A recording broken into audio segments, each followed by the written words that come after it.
हार्दिक आभार अभिनंदन स्वागत है आप सभी की आज संडे की क्लास में। स्वागत आभार अभिनंदन। कैसे हैं सभी साथी? जल्दी से एक बार कनेक्ट कर जाइए, फिर हम आज की क्लास को स्टार्ट करते हैं पूरे जोरदार तरीके से, शानदार तरीके से। कॉपी पेन निकाल लीजिए, बहुत सारे कंसेप्ट को सीखेंगे, समझेंगे, पढ़ने वाले हैं आज की क्लास में। तो फटाफट तरीके से Sania Kushwaha, Krishna, Gauri, Aakriti, good morning, good morning, good morning, good morning Suraj, good morning, good morning. कैसे हो आप सभी? बढ़िया, मज़ेदार तरीके से सब लोग अच्छे हो? खाना पीना खाए, नाश्ता पानी किए? भैया इसीलिए 10 बजे क्लास लगाए थे ताकि आप खाना पानी खा के, खाना पानी करके, नाश्ता पानी करके खूब अच्छे से एकदम बढ़िया से तैयार होके आइए पढ़ने के लिए। तैयार होके मतलब पढ़ने के लिए, नहीं नया नया कपड़ा पहन लिए। तैयार होने का मतलब वो नहीं है, ठीक है? तो प्यारे बच्चों, आप सभी का हुंकार 2025 में स्वागत है, आभार अभिनंदन। और हमारा वादा है क्वालिटी का और गारंटी हमारी है रिजल्ट की आप सभी को, साथियों को। भौतिक विज्ञान यानी कि मैं आपको पढ़ाने वाला हूं। आज का टॉपिक है चैप्टर 3 के अंतर्गत, ये चैप्टर 3 आपका चल रहा है। और चैप्टर 3 के अंतर्गत, चलिए पहले मैं इसको चैप्टर 3 बना दूं। क्या बना दूं? चैप्टर 3 बना दूं, ठीक है? देखिए ऐसे बनाया जाता है, आपको मैं सिखाता हूँ चैप्टर 3 बनाते कैसे।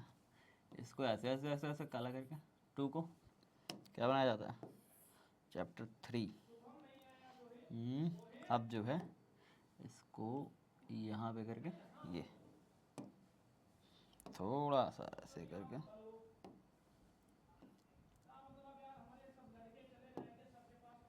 थोड़ा सा ऐसे करके चैप्टर 3 बना दिया जाए, ऐसे ऐसे, ठीक है?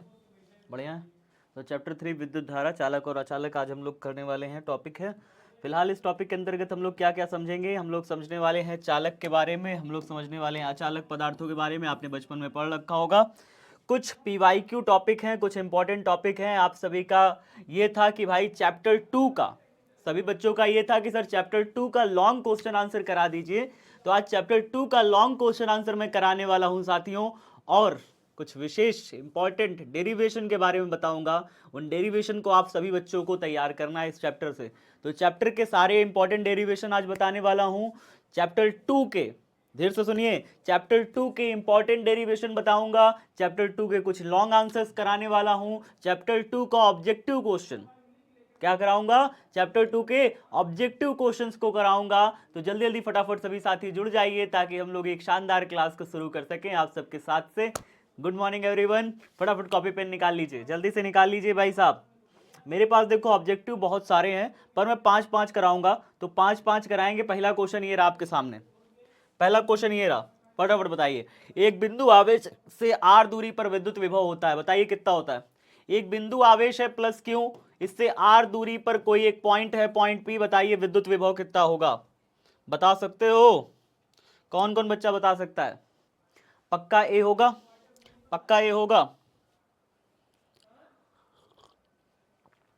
क्या बात, चलो बहुत बढ़िया, सभी बच्चों ने बहुत बढ़िया बताया। तो एक बिंदु आवेश से, फिर से सुनिए, एक बिंदु आवेश प्लस क्यू से r दूरी पर कोई बिंदु, बिंदु P है, वहां पर अगर आपसे कोई तीव्रता पूछे, क्या पूछे? वैद्युत क्षेत्र की तीव्रता E पूछे, तो आप कहोगे सर 1/4πε0 क्यू अपॉन में आर स्क्वायर, ये कहोगे। लेकिन अगर आपसे कोई विभव पूछे, विभव पूछे, तो विभव में आप कहोगे 1/4πε0 क्यू अपॉन में आर। इस वाले में क्या होता है? तीव्रता में क्या होता है? आर स्क्वायर होता है। तीव्रता में क्या होता है? आर स्क्वायर के व्युत्क्रम होता है, आर स्क्वायर के व्युत्क्रम होता है।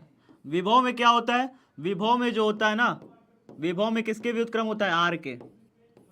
यहां पे नीचे आर होता है, तीव्रता में आर स्क्वायर होता है। बस इतना सा अंतर है, बस इतना सा अंतर है फॉर्मूले में। तो कौन सा हो जाएगा? पहला नंबर हो जाएगा, विभव होता है, ठीक है?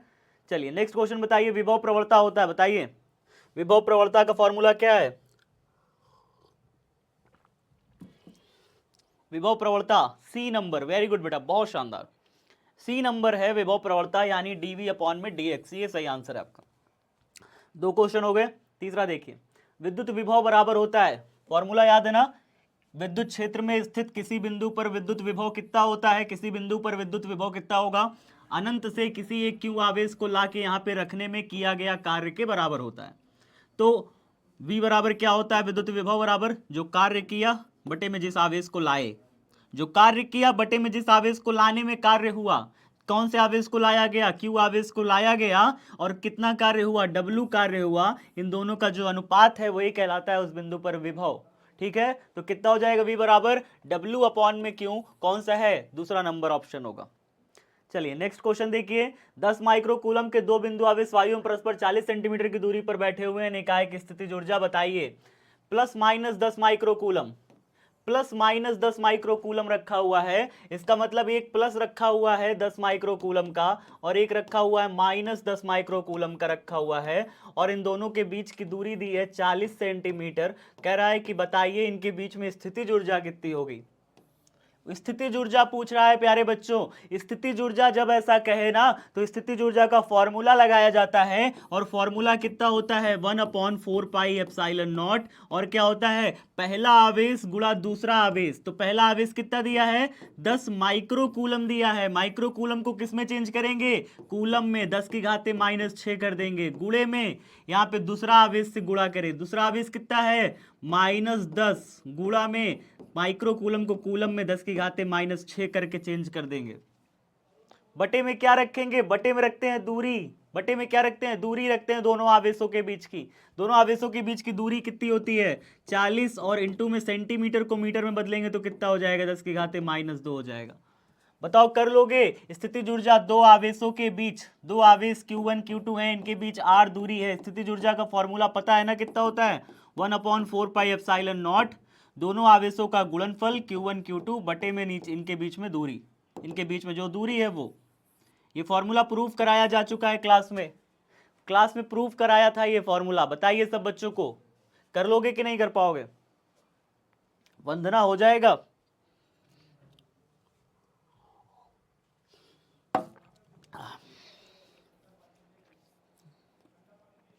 चलो भाई साहब, तो इतना हो जाएगा तो फिर अब देखो सॉल्व करो। 1/4 पाई एप्सिलॉन नॉट का वैल्यू 9 × 10 की घाते 9 है, गुणे में 10 दसाई कितना हो गया भैया 100 हो गया, लेकिन माइनस का 100 आएगा, माइनस का 100 आएगा। ठीक है, 10 की घाते -6 और -6 गुणा होकर के माइनस का 12 बन गया, बटे में नीचे कितना आया, इसको हमने क्या लिखा 1/4 पाई एप्सिलॉन नॉट को 9 × 10 की घाते 9 लिखा। इसका वैल्यू फिक्स है ना 9 × 10 की घाते 9, तो इसको हमने 9 × 10 की घाते 9 लिख दिया। 10 × 10 हमने लिखा 100, 10 की घाते -6 मिलके -12 बन गया, और नीचे क्या बचा 40 × 10 की घाते -2, और 40 × 10 की घाते -2 है, तो एक जीरो से एक जीरो काट भी देते हैं। चलो ये 9 का गुणा हो जाएगा 10 से तो 90 बन जाएगा, तो हो गया -90 बटे में 4, नीचे 4 बचा, ये खत्म हो गया, ये खत्म हो गया, ये खत्म हो गया, बचा क्या क्या 10 की घाते -9 और +9 है और -12 है। 9 में से 12 निकाल के बताओ कितना आएगा, 9 में से 12 सब्ट्रैक्ट करके बताओ कितना आएगा, 10 11 12 3 आएगा, लेकिन -3 आएगा क्योंकि 12 बड़ा है ना, तो 9 में से 12 घटेगा तो 10 की घाते -3 आएगा, और -3 हो गया, -2 ऊपर चला गया तो क्या बन गया, ये -2 ऊपर चला गया तो +2 बन गया, ये आ जाएगा -2। कितना आ जाएगा -3 + 2, -3 + 2 हो जाएगा 10 की घाते -1, तो ये कितना हो जाएगा -90/4 इंटू में 10 की घाते -1। बताइए समझ में आया कि नहीं आया, इतना सबको समझ में आया। 10 की घाते -1 कितना होता है बताओ, 10 की घाते -1 कितना होता है, सभी बच्चे बताइए फटाफट। 10 की घाते -1 कितना होता है, कहोगे सर 10 की घाते -1 तो 1/10 होता है, 10 की घाते -1 कितना होता है 1/10, तो -90/4 गुणे 1/10, 0 से 0 कट गया, कितना बचा -9/4, 9 एकम 9, माइनस का 9/4 आ जाएगा प्यारे बच्चों, और माइनस का 9/4 डिवाइड कर लोगे क्या, बताओ जरा से। u बराबर आया मेरा कितना माइनस का 9/4, डिवाइड करके बताओ 9/4 का कितना आएगा। ये लगभग अगर 4 से डिवाइड करिएगा ना, 9 को अंदर रखिए 4 इधर रखिए, 4 दूनी 8 बचा 1 बचा, पॉइंट लग जाएगा 0 बढ़ जाएगा, 4 दूनी 8 हो जाएगा, बचेगा 2, ये क्या हो गया, अच्छा पीछे हट गया, तो 4 दूनी 8 बच गया 2, फिर उसके बाद 10 में से 8 चला गया 2 आया, फिर 4 5 जा 20, 2.25 आएगा, लेकिन माइनस साइन भी है तो माइनस का 2.25 जूल आ जाए, माइनस का 2.25 जूल इसका सही आंसर हो जाएगा। करो कॉपी में, ऐसे नहीं आएगा, ये न्यूमेरिकल है बेटा, न्यूमेरिकल जब तक कॉपी में नहीं लगाओगे अपने से, भगवान भी उतर के तुमको नहीं समझा पाएंगे, इतना यकीन रखो। जब तक खुद से पेन नहीं चलेगी आपको नहीं आने वाला।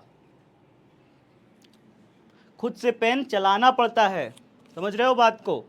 बिना पेन को रख करके सोचोगे हवा में कर ले, तो हवा में तो भगवान खुद नहीं कर सकते, तो इंसान कैसे करेगा बताओ। समझ में आ रहा है बात। 1/4πε0 Q1 का वैल्यू ये रखा, Q2 का वैल्यू ये रखा। देखिए Q1 का वैल्यू माइक्रो कूलम में था 10⁻⁻⁶, माइक्रो कूलम में था 10⁻⁻⁶ कर दिया। 10 से क्या किया, माइनस का 100 कर दिया, माइनस का 100 किया। फिर उसके बाद मैंने कहा नीचे भी तो दूरी रखते हैं ना, नीचे दोनों आवेशों के बीच की दूरी कितना दिया है, 40 सेंटीमीटर। सेंटीमीटर को मीटर में तो चेंज करेंगे ना, लेकिन कैसे करते हैं, 10⁻⁻2 से गुणा करके। सेंटीमीटर को मीटर में चेंज 10⁻⁻2 से गुणा करके करते हैं। अच्छा सब ठीक है सर, 10 से 100 हो गया, नीचे 40 बैठा हुआ है, एक जीरो से एक जीरो कट गया, लेकिन अभी भी एक जीरो बचा है, तो माइनस का 10 9 से गुणा होकर के माइनस का 90 बन गया। ठीक है, इन दोनों को हमने काट दिया, हमने कहा तुम्हारा काम हो गया। 10⁻9, 9 में से 12 निकल गया, 10⁻−3 बचा, -2 भी ऊपर चला गया, +2 बन गया, -3 + 2 कितना हो गया, -1 बचा। -1 मतलब कितना होता है, 10⁻−1 मतलब क्या होता है, नीचे आएगा तो ये 10⁻+1 बन जाएगा। 10⁻−1 मतलब क्या होगा, नीचे आएगा, ऐसे इस तरीके से लिखा जाता है। जैसे अगर कहीं लिख दिया जाए ना 10⁻−2 तो इसका मतलब होता है 1/100। अगर कहीं लिख दिया जाए 10⁻−1 तो इसका मतलब होता है 1/10। इस तरीके से ये चीज़ें होती हैं। ठीक है, तो 10⁻−1 कहीं लिखा तो इसका मतलब 1/10, 0 से 0 कट गया, 9/4 बचा माइनस का, 9/4 मैंने डिवाइड करके दिखा दिया आपको, 2.255। चलिए भैया रिपीट भी कर दिया। अब नेक्स्ट क्वेश्चन देखते हैं आप सभी को। नेक्स्ट क्वेश्चन, वैद्युत द्विध्रुव की निरक्षीय स्थिति में क्षेत्र की तीव्रता बताइए, विद्युत विभव का व्यंजक बताइए। निरक्षीय स्थिति में विद्युत विभव का व्यंजक बताइए फटाफट। निरक्षीय स्थिति में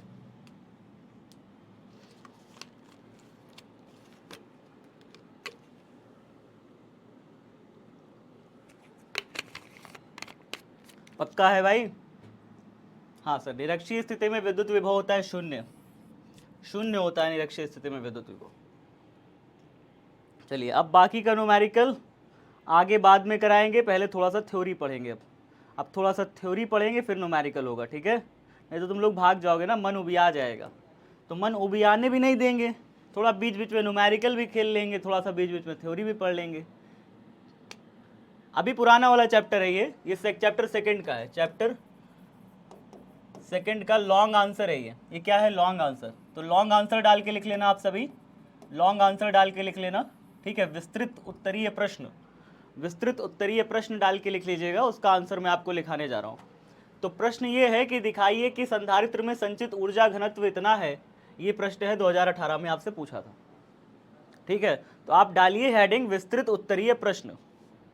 क्या हो गया सोनाली, क्या हो गया? अच्छा चैप्टर 1 का कराए तो थे जी, चैप्टर 1 का बताए तो थे कि कौन कौन सा क्वेश्चन आता है, कैसे आता है? नहीं हुआ? सच में नहीं हुआ? अरे यार चलो अगले संडे क्लास लेकर के फिर चैप्टर 1 करा देंगे, और क्या, एक एक्स्ट्रा क्लास चैप्टर 1 के लिए। तो लॉन्ग आंसर के लिए एक अलग पन्ना बना लो, एक अलग कॉपी बना लो लॉन्ग आंसर के लिए, क्या कहते हो? कहीं बीच में लॉन्ग आंसर की कॉपी बना सकते हो? तो इंपॉर्टेंट देखो लॉन्ग आंसर क्या होता है ना, मैं तुम्हें आज सच बताता हूँ। जब अगले साल क्या हुआ था, पिछले साल की बात बता रहा हूँ, पिछले साल क्या हुआ था, मैंने बच्चों को 50 डेरिवेशन दिए थे, पूरी बुक में से 50 डेरिवेशन। मैंने कहा था ये 50 डेरिवेशन अगर तुमने कंप्लीट कर लिए, मतलब क्लास 12th में, तो इन 50 डेरिवेशन से बाहर ना तो कोई आपका दीर्घ उत्तरीय आएगा, कोई दीर्घ उत्तरीय इससे बाहर नहीं आएगा, कोई लघु उत्तरीय इससे बाहर नहीं आएगा। तो लघु उत्तरीय और दीर्घ उत्तरीय ये नहीं 50 डेरिवेशन से पक्का हो गया था। इस डेरिवेशन में थ्योरी भी थी, डेरिवेशन भी था। तो इन 50 प्रश्न मैंने कुल मिला के दिए थे आपको, 50 प्रश्न दिए थे, डेरिवेशन तो नहीं कहूँगा, प्रश्न दिए थे। उन 50 प्रश्न से पूरा पेपर आ गया था, पूरा पेपर फंसा था, एक एक चीज़ फंसा था। पिछले बार एक एक चीज़ उसी 50 प्रश्न से फंसे थे।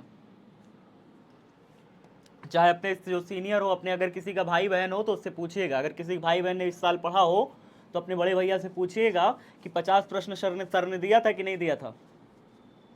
एक बार अपने सीनियर से पूछिएगा, जो भी आपके टॉपर्स रहे, मतलब जो भी आपके टॉपर हो या आपके बड़े भाई बहन हो।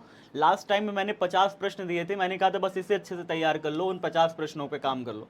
तो प्रश्न उत्तर की एक कॉपी बना लोगे क्या सब बच्चे?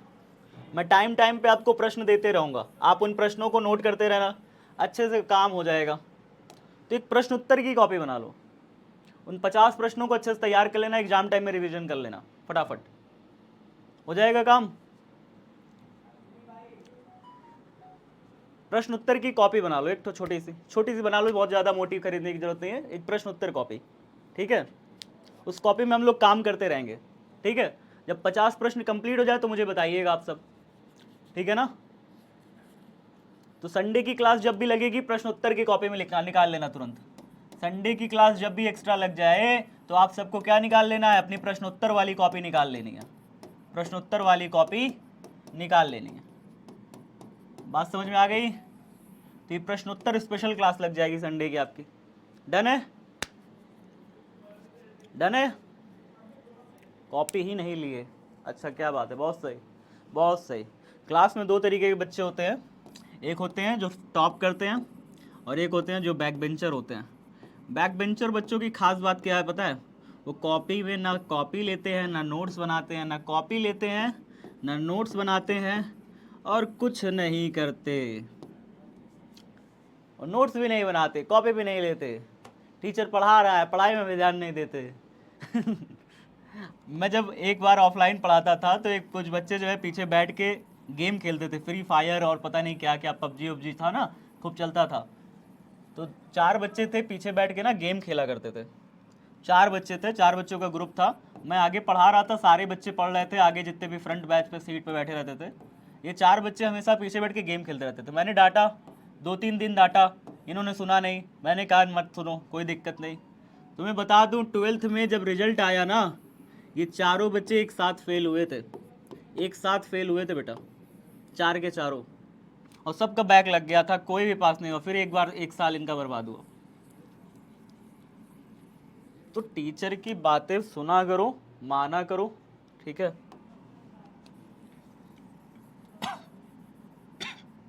तो आज ही आपका पहला प्रश्न है, प्रश्न नंबर 1 मैं डाल रहा हूं। आज से आपके 50 प्रश्नों की एक पूरा श्रृंखला तैयार होगी।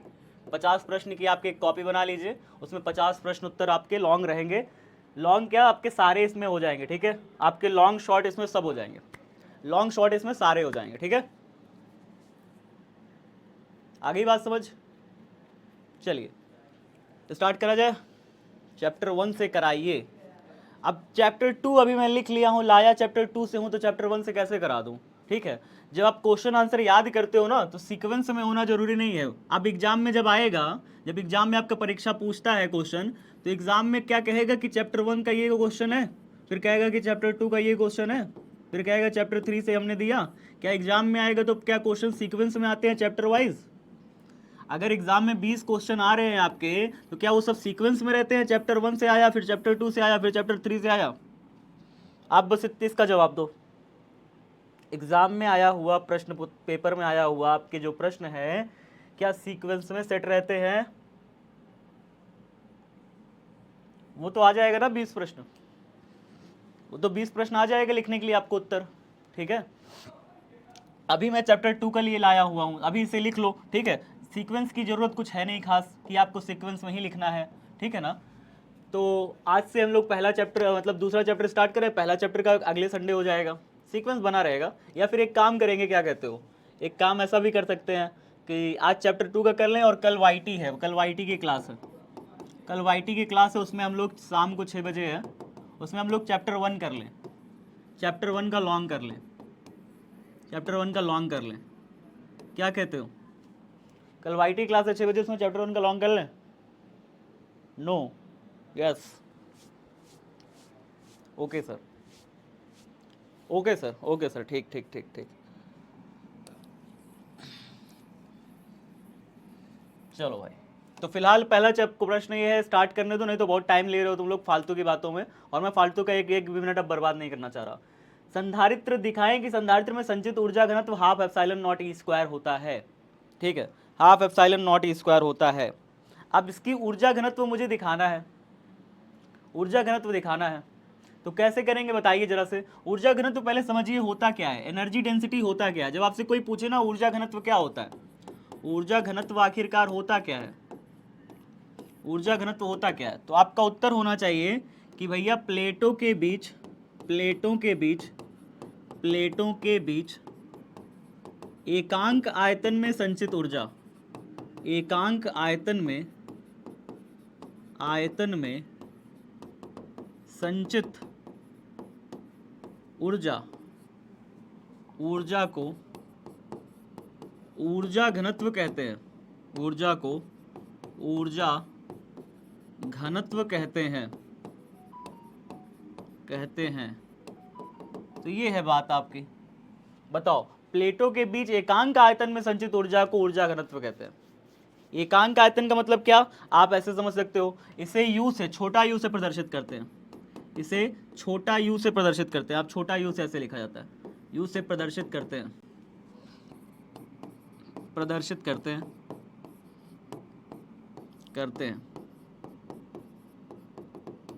ठीक है। अच्छा, अब इसमें देखो क्या होता है कि इसका फॉर्मूला क्या होता है, इसका फॉर्मूला होता है बेटा छोटा u बराबर, इसका फॉर्मूला क्या होता है छोटा u बराबर, इसे आप नोट में करके लिखना, नोट में पूरा लिखना, अभी उत्तर आपका स्टार्ट नहीं हुआ है तो इसे आप नोट में करके लिखना। पहले समझ लो ऊर्जा घनत्व होता क्या है, पहले इतना वर्ड समझो कि ऊर्जा घनत्व का मतलब क्या होता है, तो इसे नोट में लिखना, फिर उसके बाद हम लोग इसे, अभी इसका आंसर भी लिखेंगे। इस प्रश्न का आंसर ये नहीं है, ये तो बस ऊर्जा घनत्व की डेफिनेशन है, ठीक है। तो इसे नोट में करके लिखिएगा, उत्तर अभी इसका शुरू होगा, ठीक है। इसे U से प्रदर्शित करते हैं, U बराबर होता है स्थितिज ऊर्जा जो भी है कैपिटल U बटे में आयतन, आयतन को V से बोल दें, V फॉर वॉल्यूम होता है, वॉल्यूम मतलब आयतन। जहां मैं यहाँ पे लिख दे रहा हूँ, जहां U बराबर क्या है, संचित ऊर्जा है, इकट्ठा जो ऊर्जा होती है वो है, और जो V है वो क्या है, V क्या है, प्लेटों के बीच का आयतन है, प्लेटों के बीच क्या है, बीच का आयतन है, ठीक है, आयतन है। बताओ समझ में आ रहा है मैंने क्या लिखा, प्लेटों के बीच एकांक आयतन में संचित ऊर्जा को ऊर्जा घनत्व कहते हैं, इसे U से प्रदर्शित करते हैं, U बराबर कैपिटल U बटे V, यानी जितनी भी ऊर्जा संचित है उसको हम आयतन से डिवाइड कर देंगे तो हमें मिल जाएगा ऊर्जा घनत्व। क्या मिल जाएगा, ऊर्जा घनत्व मिल जाएगा। सब बच्चों को समझ में आ गया, ये बात आ गया। अब देखते हैं इसको निकालते कैसे हैं, इसका उत्तर लिखेंगे, अब इसका उत्तर लिखेंगे, ठीक है। अब इस प्रश्न का उत्तर लिखेंगे और इसको प्रूव करेंगे ऊर्जा घनत्व होता कैसे है, निकालते कैसे हैं। 2018 में जो आपका प्रश्न आया था, इसको करेंगे कैसे सॉल्व। अब देखो, बदलें पन्ना, बदलें, लिख लिए सब लोग, कॉपी है ना, लिख रहे हो कि नहीं लिख रहे हो, साथ साथ लिख रहे हो, नहीं लिख रहे, बहुत बढ़िया, मत लिखो बेटा, बिल्कुल मत लिखो। चलो हो गया सबका, नेक्स्ट बदले पेज बदल रहे हैं, ठीक है। चलो बेटा पेज बदल रहे हैं, नेक्स्ट पेज ये रहा। अब देखो ऊर्जा घनत्व की डिफिनेशन हो गई। यदि किसी संधारित्र के को दिया गया लगता है ऐसे, दिया गया आवेश क्यों तथा धारिता C हो व प्लेटों के बीच विभवांतर V हो, तो संधारित्र में संचित ऊर्जा की बात करें तो कितनी हो जाएगी, बताओगे। संधारित्र में संचित ऊर्जा की बात करें, संचित ऊर्जा यानी कितनी ऊर्जा उसमें इकट्ठी होगी, संचित ऊर्जा कितनी होगी, क्या कहा जा रहा है बताइए। इस तरीके का एक समांतर प्लेट संधारित्र है, इसको मैंने क्यों आवेश दिया, कितना आवेश दिया बेटा, क्यों आवेश दिया। इस तरीके का समांतर प्लेट संधारित्र है, इसको मैंने क्यों आवेश दिया, इसके प्लेटों का जो क्षेत्रफल है ना, इसकी प्लेटों का क्षेत्रफल, प्लेट का क्षेत्रफल समझ रहे हो आप सब, प्लेट का क्षेत्रफल आप समझ रहे हो, नहीं समझ पा रहे हो तो ऐसे समझो, प्लेट का क्षेत्रफल ऐसे समझो बेटा, ऐसे समझो, इस तरीके से मैं ऐसे प्लेट बना ले रहा हूँ, चलो ऐसे, ये प्लेट बन गई, इस तरीके से ऐसे मैंने प्लेट बना ली, तो ये प्लेट बन गई हमारी, ये एक प्लेट बन गई, ये एक प्लेट बन गई। जब दो प्लेटें हैं तो प्लेटों का कुछ क्षेत्रफल होगा कि नहीं होगा, बताओ जरा से। दो अगर प्लेटें हैं तो प्लेटों का कुछ क्षेत्रफल होगा। जैसे अगर मेरे पास ये कॉपी है, तो इस कॉपी का कोई एक क्षेत्रफल है कि नहीं है, लंबाई है, चौड़ाई है, तो इसका क्षेत्रफल भी है। तो इसी तरीके से दो प्लेटें रखी हैं, एक ऐसे रखी है, एक इसके आगे रखी हुई है, दो प्लेटें हैं, एक ऐसे एक ऐसे। तो इन दोनों प्लेटों का एक निश्चित क्षेत्रफल है, इसका क्षेत्रफल हमने मान लिया a, और इन प्लेटों के बीच की जो दूरी है ना वो d है। प्लेटों के बीच की दूरी कितनी है, d है। ठीक है, अच्छा ठीक है सर। अगर आप इसका आयतन निकालना चाहें कि संधारित्र के बीच में जो जगह है, बीच वाली जगह, प्लेटों के बीच में जो जगह है, उस जगह का अगर आप आयतन निकालना चाहते हैं तो आपको मैं बता दूं, आयतन का जो सूत्र होता है वो क्या होता है। आयतन का सूत्र होता है क्षेत्रफल गुणे दूरी। कितना होता है, क्षेत्रफल गुणे दूरी होता है बेटा आयतन का फॉर्मूला। क्षेत्रफल कितना दिया हुआ है, a दिया है, दूरी कितना है, d है। तो आयतन का फॉर्मूला, आयतन को किससे प्रदर्शित करते हैं, v से प्रदर्शित करते हैं। v बराबर कितना हो जाएगा, a इंटू डी। आयतन बराबर फॉर्मूला क्या होता है, आयतन जो होता है वास्तव में वो क्या होता है, क्षेत्रफल, प्लेटों का क्षेत्रफल और दूरी, प्लेटों के बीच की दूरी से गुणा कर देते हैं। तो क्या निकल के आ जाता है, प्लेटों के बीच का आयतन निकल आता है, और आयतन बराबर क्षेत्रफल गुणे दूरी होता है। क्षेत्रफल अगर हम a मान लें प्लेट का, और दूरी जो है d मान ले, तो क्षेत्रफल गुणे दूरी कितना हो जाएगा, आयतन के बराबर हो जाएगा। बताओ समझ में आया कि नहीं आया सब बच्चों के। पिक्चर बनानी है, ये फोटो बनानी है, फिगर बनाना है भाई, बनाना है। जहां मैं जो जो लिख रहा हूं इस स्लाइड पे सब कुछ लिखना है। स्लाइड पे जो जो लिखा है अपने हाथ से मैंने सब लिखना है, फिगर बनाना है। ठीक है, बना लिए सर, बहुत अच्छा बना लिए। हाँ, अब देखिए फटाफट तरीके से। अब मैंने इसको क्यू आवेश दिया था, मैंने इसको इधर से क्यू आवेश दिया, इधर से भी एक तार निकला, ठीक है। प्लेटों के बीच जो विभवांतर है वो v हो गया। मैंने देखिए क्या लिखा, मैंने कहा किसी संधारित्र को दिया गया आवेश क्यू है, धारिता इसकी c है, और प्लेटों के बीच विभवांतर v हो, तो संधारित्र में संचित ऊर्जा का फॉर्मूला क्या होता है, ऊर्जा का फॉर्मूला होता है हाफ CV²। यही होता है ऊर्जा का फॉर्मूला। ऊर्जा का सूत्र क्या होता है, हाफ CV²। बच्चों बताओ जल्दी से, ये निकाला गया था फॉर्मूला कि भूल गए, याद है किसी बच्चे को कि भूल गया, सब के सब भूल गए। एक होती है, पता है कौन, मैं एक चीज के बारे में बताऊं, एक होती है, उनका नाम बताऊं, जादू वाली, उसका नाम है भुलनी महारानी। भुलनी महारानी, भुलनी महारानी जब आती हैं तो बच्चा सब भूल जाता है। तो किसके किसके पास भुलनी महारानी आई हैं, आई हैं क्या भुलनी महारानी, नहीं आई ना जी, पक्का नहीं आई।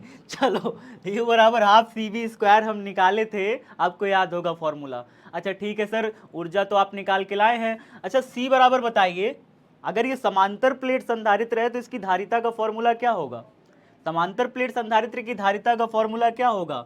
यहाँ पे, यहाँ c बराबर क्या है, समांतर प्लेट संधारित्र की धारिता है। यहाँ पे मैं लिख दे रहा हूँ, यहाँ c बराबर क्या है, समांतर प्लेट संधारित्र की, प्लेट संधारित्र की धारिता है, धारिता है। और v क्या है, प्लेटों के बीच का विभवांतर है, प्लेटों के बीच का विभवांतर, वो तो मैं लिख ही चुका हूँ। v को तो मैंने बता ही दिया है कि प्लेटों के बीच का विभवांतर है, इसे नहीं भी लिखोगे तो भी कोई दिक्कत नहीं। v देखो मैंने बता दिया है कि इस फॉर्मूले में जो c है वो प्लेट संधारित्र की धारिता है, v क्या है भाई, v जो है प्लेटों के बीच का विभवांतर है। चलो अब इतनी बात जान चुके हो, तब c बराबर अगर आप लिखोगे ना फॉर्मूला, तो c बराबर फॉर्मूला क्या होगा, समांतर प्लेट संधारित्र की धारिता का फॉर्मूला होता क्या है, कहोगे sir a into epsilon not upon में d। अगर प्लेटों के बीच में वायु है तो यही फॉर्मूला लगेगा, अगर प्लेटों के बीच में हवा भरी हुई है तो यही फॉर्मूला लगेगा। बताओ जरा से, ये भी तो भुलनी महारानी नहीं आके भुलवा दी, भुलनी महारानी आके भुलवाई तो नहीं, पक्का याद है।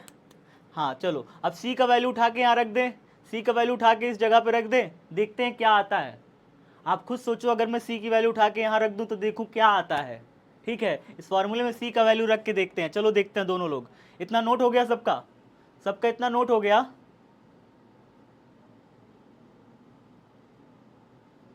चलो बढ़िया है, तो नेक्स्ट क्वेश्चन देखिए, आगे देखिए। अब u बराबर अभी हमारे पास क्या था, हाफ CV² था, c की जगह हम रख रहे हैं, किसको रख रहे हैं, a इंटू में एप्सिलॉन नॉट अपॉन में d रख दिया, इंटू में v का स्क्वायर रख दिया, इंटू में u। अब देखिए यहाँ पे मैंने क्या किया, मैं अगर यहाँ पे ऊपर नीचे d से गुणा भाग कर दूं तो कोई दिक्कत होगा, इस फॉर्मूले में अगर मैं ऊपर नीचे d से गुणा भाग कर दूं तो कोई दिक्कत होगा, कहोगे सर क्या दिक्कत होगा, कर दीजिए ऊपर नीचे गुणा भाग वी से, डी से, छोटा डी से। तो मैंने यहाँ पे ऊपर नीचे डी से गुणा भाग ऐसे कर दिया, गुणा भी कर दिया भाग भी कर दिया, कोई दिक्कत नहीं ना। अगर आप किसी नंबर से गुणा भी कर देते हैं, उसी से भाग भी कर देते हैं, तो कोई दिक्कत समस्या नहीं आती। ठीक है सर, गुणा भाग हो गया। आगे देखिए u बराबर, सब गुणा में है तो हम क्या इनको आगे पीछे करके लिख सकते हैं। अगर आपसे कोई कह दे कि 4 गुणे 3 गुणे 5 में आप 4 गुणे 5 गुणे 3 लिख दीजिए, तो क्या आप लिख सकते हैं इसे? क्या आप इसे ऐसे भी लिख सकते हैं? दोनों सेम ही चीज लिखा है कि अलग अलग लिखा है? सेम ही है ना दोनों। गुणा में हम आगे पीछे करके लिख सकते हैं चीजों को, समझिए बात को। गुणा में हम आगे पीछे करके लिख सकते हैं, दोनों का गुणा करोगे तो एक ही आंसर आएगा ना। 5 चौके 20, 20 तिरिक कितना हो गया? 60 हो गया। ये भी 5 चौके 20, 20 तिरिक 60 आएगा। दोनों का आंसर तो सेम आ रहा है ना, तो आगे पीछे करके लिख सकते हैं। यहाँ भी देखिए सब गुणा में है तो इनको भी आगे पीछे करके लिख सकते हैं। ए को डी के साथ हमने लिख दिया, हाफ इंटू में ए को डी के साथ लिख दिया, ऐसे लिख दिया ए इंटू डी। समझ में आ गया सब बच्चों को? सर समझ गए। इसको जो है एक अकेला डिब्बा में ऐसे बंद कर दो, ऐसे ब्रैकेट में बंद कर दो। बटे में क्या बचा? इधर बचा एप्सिलॉन नॉट, ये बचा v का स्क्वायर बचा। नीचे क्या बचा बेटा? नीचे देखो d into D, D into D, नीचे गुणा हो जाएंगे ये दोनों डी, डी डी गुणा करके क्या बनाएंगे? नीचे बनेंगे डी के स्क्वायर। क्या बनाएंगे? डी का स्क्वायर बनाएंगे। अब देखिए हम इसको अलग अलग करके कैसे लिखते हैं। हाफ में एप्सिलॉन नॉट या ए डी को आप ऐसे गुणा में ऐसे रखे रहिए, पास में ऐसे, ऐसे गुणा में ऐसे रखे रहिए। आप चाहो तो पूरा ए डी जो इधर गुणा हो रहा है, इसको इधर लाएं तो भाग में भी तो आ जाएगा, u के नीचे आ जाएगा। इधर तो ऊपर है ना अंश में, अगर इधर आएगा तो u के कहाँ जाएगा? नीचे आएगा। इक्वल टू लगा है ना बीच में, इक्वल टू के जो भी चीज इधर आती है, अगर उधर गुणा में है तो इधर आएगा तो भाग में आएगा। तो हम इस तरीके से क्या कर लेंगे, देखें u बटे में, इधर गुणा में है ad, इधर आएगा तो कहाँ जाएगा? u के नीचे आ जाएगा ad, ऐसे भाग में आ जाएगा। बराबर देखिए हाफ में एप्सिलॉन नॉट बचा बस इधर, भैया ad इधर चला आया, उधर गुणा में था तो इधर आया तो भाग में आ गया। v का स्क्वायर हुआ, अब नीचे देखिए क्या हो जाएगा? d का स्क्वायर, ऐसे डी डी आपस में गुणा होकर डी स्क्वायर बना लिया। अब देखिए v अपॉन में d, v का भी स्क्वायर है d का भी स्क्वायर है। आपने कभी ये देखा है? बताइए जरा से, v का भी स्क्वायर d का भी स्क्वायर, तो क्या हम इसको ऐसे लिख सकते हैं? कमेंट बॉक्स में बताइएगा, क्या हम इसको ऐसे लिख सकते हैं v अपॉन डी का होल स्क्वायर, ऐसे करके? v का भी स्क्वायर है d का भी स्क्वायर है, क्या हम इसे ऐसे लिख सकते हैं v अपॉन डी का होल स्क्वायर? लिख सकते हैं कि नहीं लिख सकते? तो हम इसको जो है v अपॉन डी का होल स्क्वायर करके लिख देते हैं। क्या लिख देते हैं? v अपॉन डी का होल स्क्वायर करके लिख देते हैं। और u अपॉन में ad बेटा, u अपॉन में ad, जरा देखो फटाफट, u अपॉन में ad। मैंने आपसे क्या कहा? v बराबर a इंटू डी होता है। v बराबर क्या होता है? a into D. आयतन बराबर होता है क्षेत्रफल गुणे दूरी, यही कहा था। तो इस हिसाब से जो ये फॉर्मूला आया है, जो ऊर्जा घनत्व का फॉर्मूला आया है u बराबर, ये जरा मुझे बताओ, कैपिटल U बटे में v की जगह, आयतन की जगह आप क्या लिख सकते हो? ad लिख सकते हो। u अपॉन में ad लिख सकते हैं कि नहीं? v की जगह देखो, आयतन की जगह पे हम क्या लिखा? हमने कहा आयतन बराबर होता है क्षेत्रफल गुणे दूरी, यानी a इंटू डी। आयतन बराबर a इंटू डी हो गया, तो जो हमारा ऊर्जा घनत्व का फॉर्मूला था u अपॉन में v की जगह हम क्या ad लिख सकते हैं? हाँ सर, v की जगह तो ad लिखा जा सकता है। मतलब u अपॉन में जो ad है, ये क्या ऊर्जा घनत्व छोटा u है? हाँ सर, ये ऊर्जा घनत्व छोटा u है। ठीक है, जरा देखिए इस फॉर्मूले में u अपॉन ad क्या आया है? u अपॉन में ad क्या आया है? ये ऊर्जा घनत्व आया है आपका। क्या आया है? ये ऊर्जा घनत्व आ गया एक साइड में, एक साइड में आपका क्या आ गया? ऊर्जा घनत्व आ गया। तो लिख दें यहाँ पे, ऊर्जा घनत्व हमें प्राप्त हो चुका है। ऊर्जा घनत्व हमें क्या हो चुका है? प्राप्त हो चुका है। ऊर्जा घनत्व बराबर बराबर बराबर देखिए क्या मिला? हाफ में एप्सिलॉन नॉट, हाफ में एप्सिलॉन नॉट, और क्या बना? v अपॉन डी का होल स्क्वायर करके इसे लिख देते हैं। क्या लिख देंगे? v अपॉन में डी का होल स्क्वायर करके ऐसे लिख देंगे, ऐसे लिख देंगे। सब बच्चों को क्या यहाँ तक समझ में आ गया? जल्दी बताइए, क्या यहाँ तक सबको समझ में आ गया? नोट हुआ कॉपी में? कॉपी में नोट हुआ यहाँ तक? ये पूरा नोट हो गया था, ये पूरा नोट हो गया था। अब इसके आगे देखो, नोट करा सब बच्चों ने? इतना हो गया नोट? ब्यूटी कुमारी, भास्कर, कहाँ दिक्कत आ रही है? दिक्कत समस्या आ कहाँ रही है बताओ? कहीं नहीं आ रही? बैक करें? बैक करने में दिक्कत आ रही है? लो बैक कर दिया।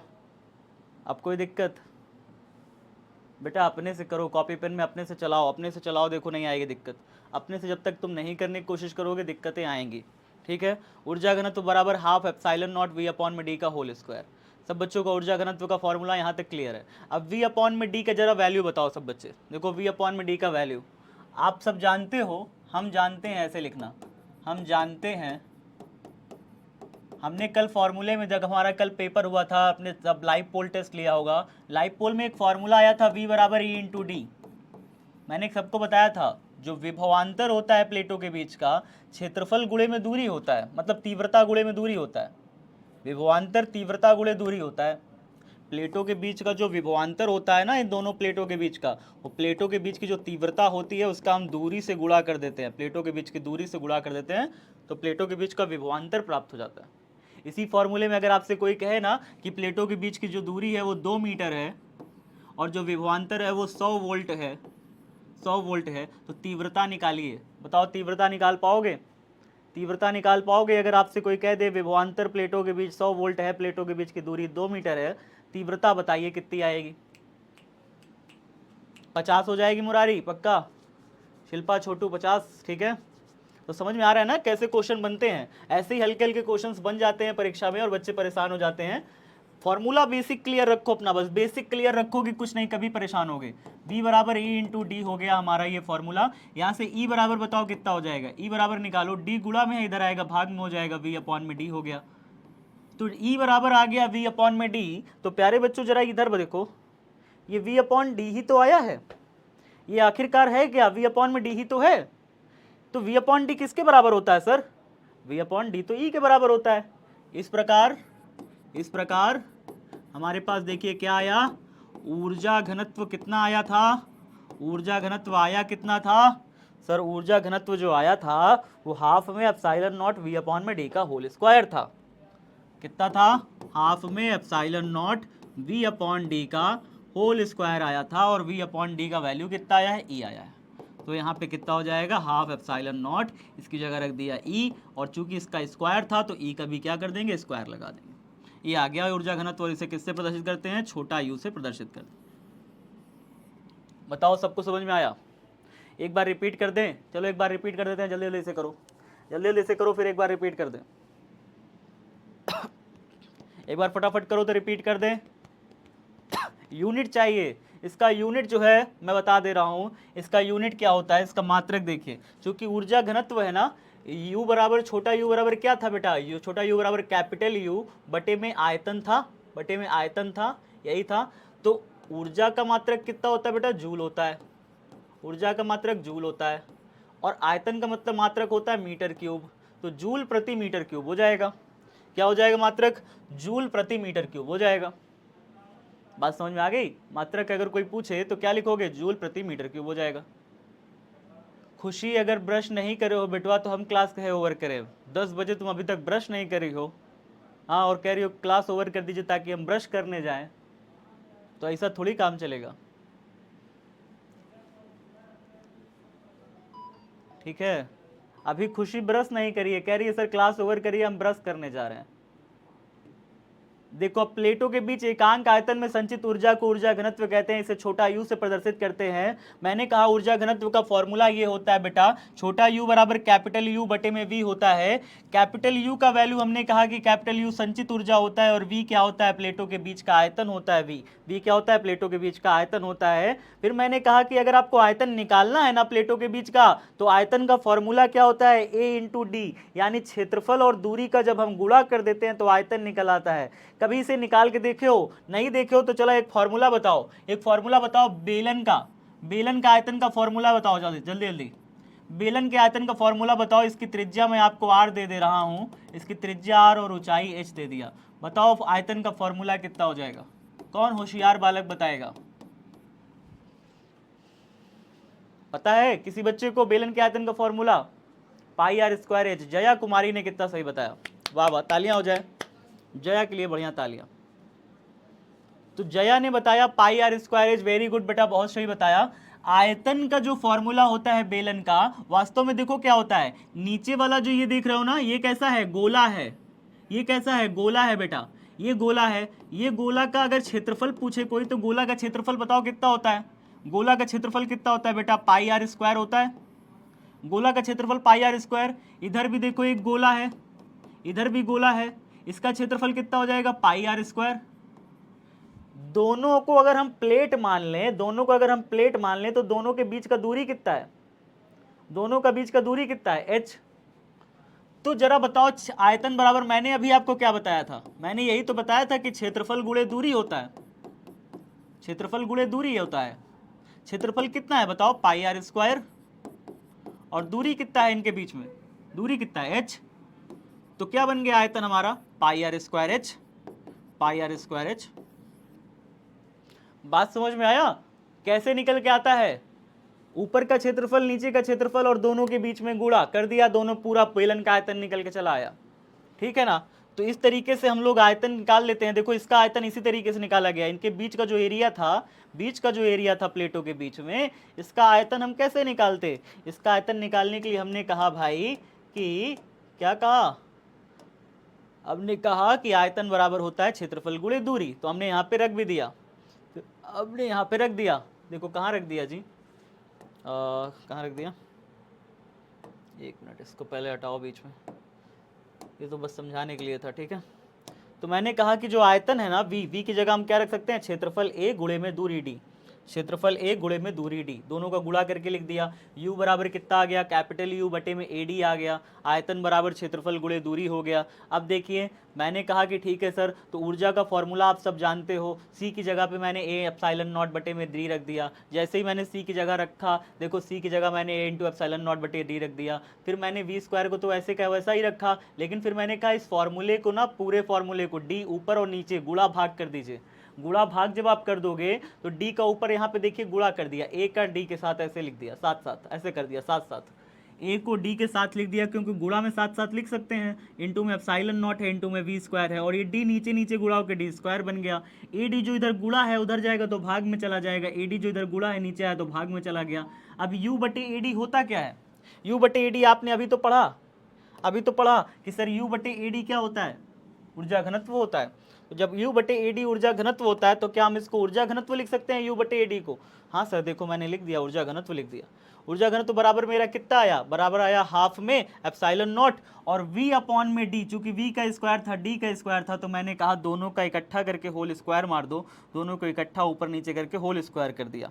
आगे देखिए फिर मैंने कहा कि v बराबर होता है e इंटू डी, तो e बराबर हो जाएगा v अपॉन डी। तो जहाँ पे v अपॉन डी लिखा है वहां पे मैं क्या रख दूंगा, e रख दूंगा। तो v अपॉन डी की जगह e रखे हो, चूंकि इसका स्क्वायर है तो e का भी क्या हो जाएगा, स्क्वायर हो जाएगा। बस इतना सा फॉर्मूला था। अगर इसका मात्रक जानना चाहते हो तो मात्रक देख लो बेटा क्या होता है, ऊर्जा घनत्व बराबर u अपॉन में v है, u का मात्रक होता है जूल और आयतन का मात्रक होता है मीटर क्यूब, तो जूल प्रति मीटर क्यूब इसका आयतन हो जाएगा, मात्रक हो जाएगा। क्या हो गया, क्या हो गया अब बताओ, समझ गए सर, खुश ने, हाँ ऊर्जा घनत्व का मात्रक है ये, ऊर्जा घनत्व का मात्रक है। विमा जानना है अभी, अभी इसका मात्रक जान लिया, अभी इसका विमा भी जानना है, तुम विमा जान लो बेटा। इसका विमा देखो क्या होता है, विमा जान लो। अब चलो, विमा होता है कार्य बराबर होता है बल गुणे विस्थापन, यानी mL2T-2 हो गया जूल का विमा, और बटे में मीटर क्यूब हो गया, तो L3 हो गया इसका, L3 हो गया। अब +3 है ऊपर जाएगा तो -3 बन जाएगा, तो ये बन जाएगा mL2 और +3 ऊपर गया तो -3 बन गया और T-2, इसको वैसे ही लिखेंगे और 2 में से 3 निकल गया तो बन के आएगी हमारी विमा mL-1 और T-2, ये आएगा ऊर्जा घनत्व की विमा। अब इसमें कोई दिक्कत समस्या, अब कोई दिक्कत समस्या, मात्रक भी बता दिया है, ऊर्जा घनत्व का विमा भी बता दिया। एग्जाम में पूछता नहीं है, लेकिन अगर पूछ ले तो बता देना। हो गया, हो गया ना, चलो छुट्टी नहीं मिलेगी किसी को, छुट्टी किसी को नहीं मिलने वाली, तो छुट्टी का राग अलापना बंद कर दो। चलो बेटा एक, अब थोड़ा सा 5 क्वेश्चन फिर से बहुविकल्पी करेंगे हम लोग, ठीक है, फिर से बहुविकल्पी क्वेश्चन पे आते हैं। जब छुट्टी छुट्टी बोलोगे तो हम बहुविकल्पी करा के खुश कर देंगे तुमको, देखना। एक सूक्ष्म विद्युत द्विध्रुव के मध्य बिंदु से बहुत दूर r पर विद्युत विभव समानुपाती होता है। सूक्ष्म विद्युत द्विध्रुव, छोटा सा विद्युत द्विध्रुव है ऐसे। अब इसका कह रहा है मध्य बिंदु से बहुत दूर r दूरी पर, एक बहुत दूर r दूरी है, छोटा सा विद्युत द्विध्रुव है, तो इसके केंद्र से r दूरी पर विद्युत विभव कह रहा है समानुपाती होता है। विद्युत विभव किसके समानुपाती होता है? फॉर्मूला पता है आपको इसका, v बराबर विद्युत द्विध्रुव के कहीं पर भी निकालना हो तीव्रता, कहीं पर भी, अगर अक्ष पे निकालना है तीव्रता या निरक्ष पे निकालना है तीव्रता, तो फॉर्मूला क्या होता है? 1/4πε0 p cos थीटा अपॉन में r स्क्वायर। ये होता है फॉर्मूला विद्युत द्विध्रुव के कारण विभव। किसका? विद्युत द्विध्रुव के कारण विभव। विद्युत द्विध्रुव के कारण विभव अगर आपसे कोई पूछे तो विभव का फॉर्मूला ये होता है। क्लास में इस फॉर्मूले का डेरिवेशन कराया हुआ हूं मैं, इसका डेरिवेशन करा चुका हूं तो याद हो आपको। हाँ, अब बताइए जरा ध्यान से, ठीक है? सबका अलग अलग कहानी चल रहा है बेटा। कमेंट बॉक्स बंद करके पढ़ाई किया करो, अच्छा पढ़ पाओगे जीवन में। आपको पता है पिछले साल के जितने भी टॉपर थे, चाहे रवि रंजन हो, रवि को देखिएगा जा करके, जो शॉर्ट देखते हो कि नहीं तुम लोग, रवि का शॉर्ट देखना जा करके, या रवि का इंटरव्यू देखना, और देखना मिष्टी पलक का इंटरव्यू देखना। ये सारे जितने भी टॉपर थे, एक फिजिक्स में 98 ला करके बैठा है लड़का और एक फिजिक्स में 96 ला के बैठी है लड़की, ये कभी कमेंट बॉक्स में आते नहीं थे, बातचीत नहीं करते थे किसी बच्चों से। गुड मॉर्निंग सर, शुरू में बस गुड मॉर्निंग बोल करके कमेंट बंद, सिर्फ पढ़ाई, सिर्फ पढ़ाई, ठीक है? तो पढ़ाई को फोकस ज़्यादा करो, बातचीत से कम बचो थोड़ा सा। विद्युत द्विध्रुव के कारण विभव v बराबर इतना जानोगे। अब देखो क्या हो जाएगा, कह रहा है कि r दूरी पर विद्युत विभव समानुपाती होता है, तो यहाँ पे जो विभव है वास्तव में देखो दूरी के साथ क्या है, r स्क्वायर पर है, दूरी के साथ r स्क्वायर पर है, तो यहाँ पे क्या बन जाएगा, 1/r स्क्वायर, यानी कि थर्ड नंबर हमारा सही हो जाएगा। नेक्स्ट क्वेश्चन देखिए, एक फैराड बराबर होता है, 2021 में पूछा हुआ है, एक फैराड, तो c बराबर कितना होता है, q अपॉन में v होता है प्यारे बच्चों। q का वैल्यू कितना होता है, आवेश है बेटा, आवेश का हो जाएगा 1 कूलम बटे में वोल्ट हो जाएगा 1 वोल्ट, तो कूलम प्रति वोल्ट हो जाएगा बेटा 1 फैराड बराबर। c क्या है, फैराड या फैराड दोनों बोलते हैं, चाहे फैराड बोलो चाहे फैराड बोलो, ठीक है? तो एक फैराड कैपिटल F से शो करते हैं, अंग्रेजी में FARAD होता है, फैराड FARAD होता है, ठीक है? फैराडे नाम के एक वैज्ञानिक थे, माइकल फैराडे नाम के एक वैज्ञानिक थे, उनके नाम पे ये रखा गया था। धारिता का जो मात्रक था, माइकल फैराडे नाम के एक वैज्ञानिक थे, उनके नाम पे ये रखा गया था। C जो होता है फैराड, एक कैपिटल F, इसकी जो धारिता का मात्रक है वो है। Q क्या है, इसका मात्रक कितना हो जाएगा, कूलम। V क्या हो जाएगा, वोल्ट। एक से एक कट जाएगा एक बार में, तो ऊपर बचा एक। C V प्लस में ऊपर चला जाएगा माइनस हो जाएगा। V के पावर यहाँ पे देखो क्या है, +1 है, ऊपर चला जाएगा तो -1 हो जाएगा, तो ये हो जाएगा 1 फैराड बराबर कितना होता है, 1 CV - 1, तो 1 CV - 1 हो जाएगा बेटा 1 फैराड बराबर, ये हो जाएगा हमारा सही आंसर। नेक्स्ट क्वेश्चन बताइए, एक समांतर प्लेट संधारित्र के निम्न में कौन सा सही है 2021 में? समांतर प्लेट संधारित्र के लिए कौन सा सही है, फटाफट बताओ, जल्दी जल्दी बताओ।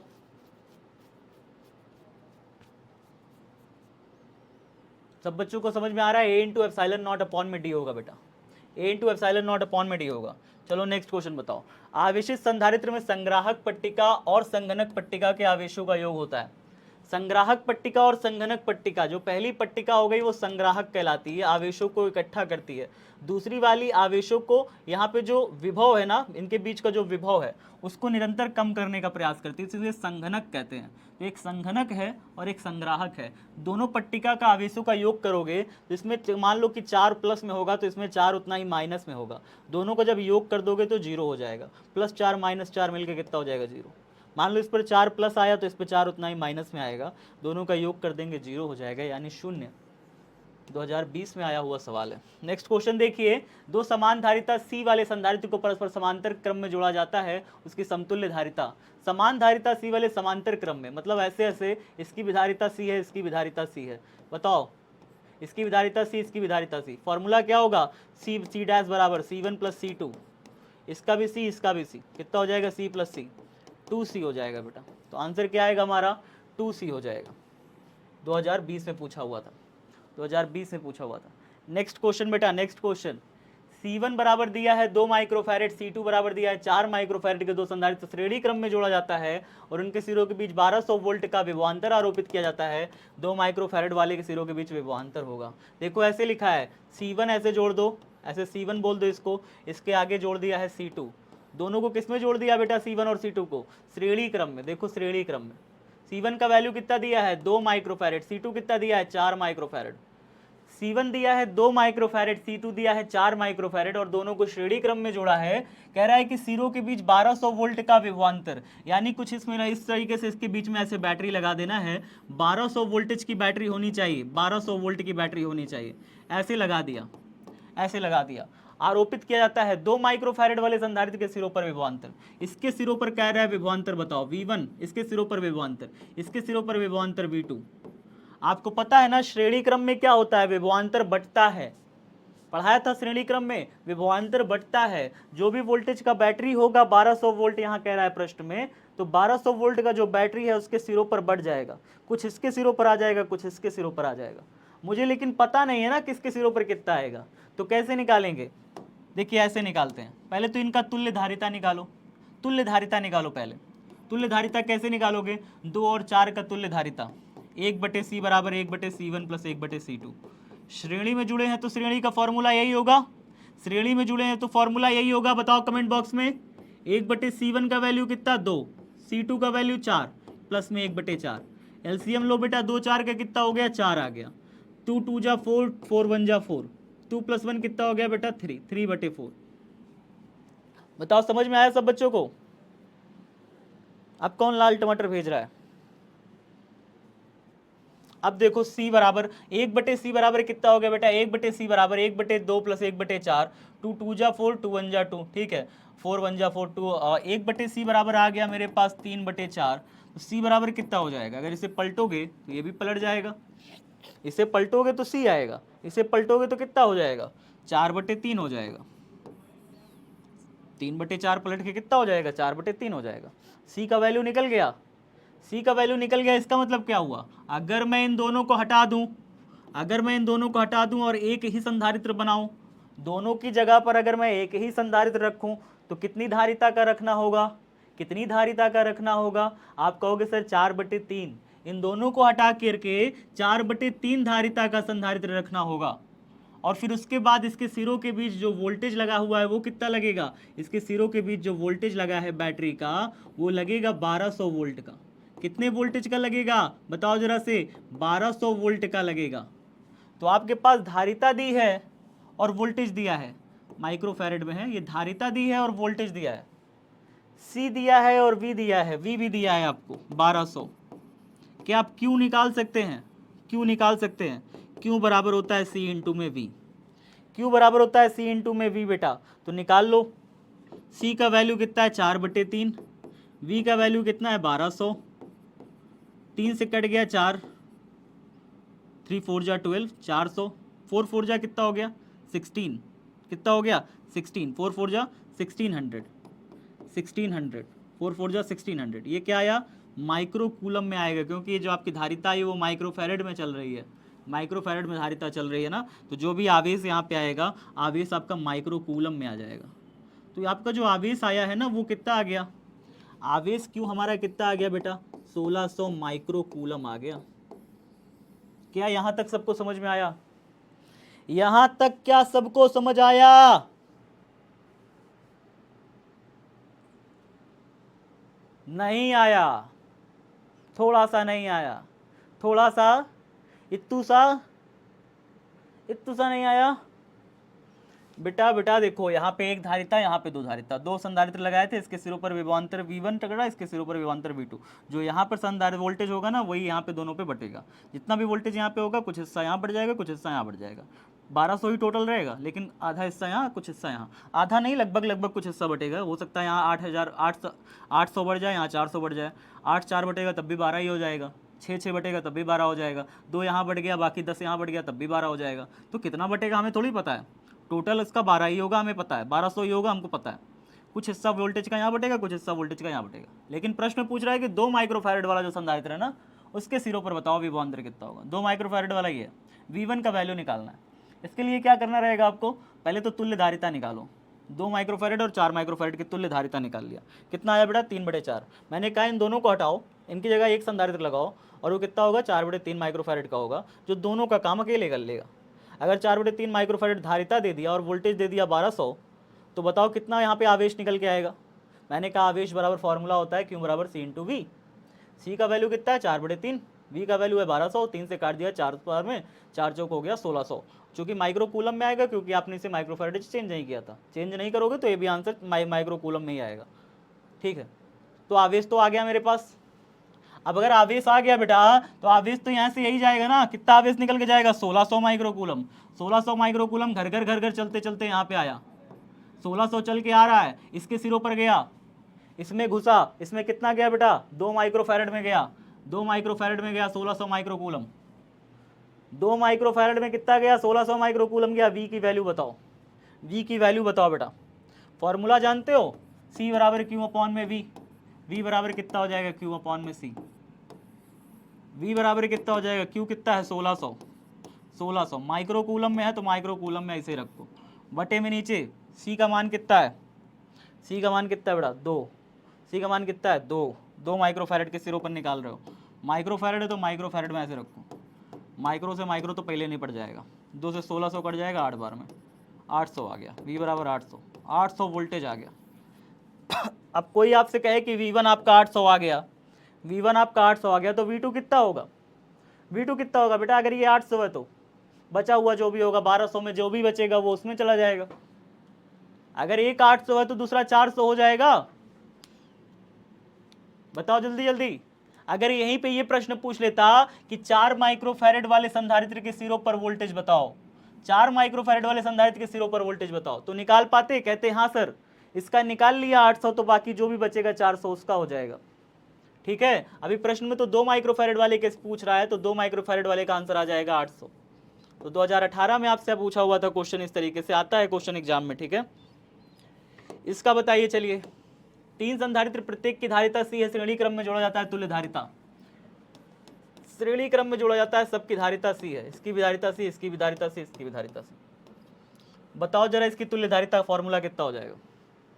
कुछ नहीं सोचना, C लिखना है, एक की धारिता लिखनी है, 3 बार है तो 3 से डिवाइड कर देना है, हो गया तुल्य धारिता, हो गई तुल्य धारिता। 3 संधारित्र है, तीनों समान है तो एक की धारिता लिखोगे, 3 से डिवाइड कर दोगे हो जाएगा। अगर समान है सब समान है, एक और होता C, अब बताओ कितना होता, 3 से ना डिवाइड करके 4 से करते, एक और होता, इसका भी धारिता C होता, तुल्य निकालना है मुझे, सब श्रेणी में है तो 3 4 से ना डिवाइड करके 5 से कर देते। तो जितना भी संधारित्र रहे श्रेणी में जुड़ा हुआ हो तो हम उसका धारिता कैसे निकालते हैं, फॉर्मूला क्या है, तुल्य धारिता। फॉर्मूला रखने की जरूरत है नहीं है, बस क्या करना है, किसी एक का उठाना है, सबका समान है ही है, किसी एक का उठा लो, बटे में 5 है तो 5 से डिवाइड कर दो, कहानी खत्म। सबसे इजी मेथड, सबसे आसान मेथड, ना फॉर्मूला लगाने का झंझट ना कुछ नहीं, ना उल्टा करने की जरूरत ना पलटा करने की जरूरत। बात समझ में आ रहा है ना। तो C/3 कौन सा आंसर होगा भाई, C/3 तो यही होगा, क्योंकि 3 संधारित्र हैं तो 3 संधारित्र हैं तो C/3 है, और श्रेणी क्रम में जुड़ा है तो हम क्या करते हैं, बस सीधा नंबर ऑफ संधारित्र से 3 है, एक की धारिता C तो C/3, बात खत्म। तो तुरंत टिक मारना, पूरी दुनिया सॉल्व कर रही होगी उसे, पूरी दुनिया इसे फॉर्मूला लगा रही होगी, 1/C + 1/C + 1/C, सब फॉर्मूला लगा रहे होंगे और तुम मार के टिक आगे बढ़ जाओगे, कितना अच्छा लगेगा।